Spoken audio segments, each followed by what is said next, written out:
Et si la ressource la plus stratégique du Moyen-Orient n'était plus le pétrole?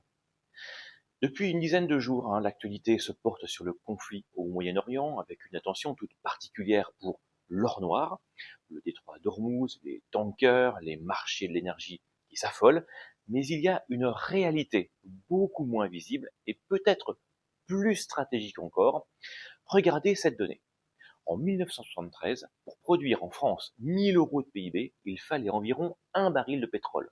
Aujourd'hui, un tiers de baril suffit pour produire la même richesse. Autrement dit, nos économies sont beaucoup moins dépendantes du pétrole qu'il y a 50 ans. Et ça c'est une réalité que les pays du Golfe ont très bien compris. Ces pays ne sont déjà presque plus des pétromonarchies.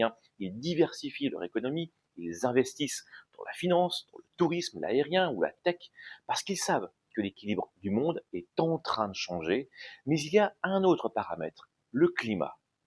Dans une grande partie du Golfe, il tombe moins de 100 mm de pluie par an.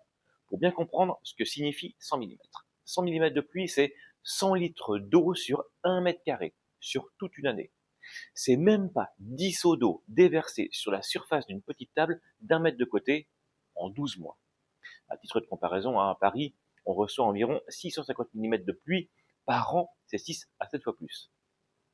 Des villes comme Dubaï, Doha ou Riyad dépendent donc massivement du dessalement de l'eau de mer pour produire leur eau potable. La vie de millions de personnes dépend donc de ces infrastructures.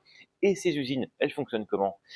Ah oui, grâce à l'énergie, le pétrole reste essentiel, mais il est peut-être en train de changer de rôle. Il ne sert plus seulement à faire tourner l'économie, il sert à produire une ressource vitale, l'eau. Et dans un Moyen-Orient de plus en plus chaud et aride, où les tensions actuelles rappellent aussi que les infrastructures vitales peuvent devenir des cibles, la question stratégique pourrait bientôt être moins qui contrôle le pétrole que qui peut encore produire de l'eau.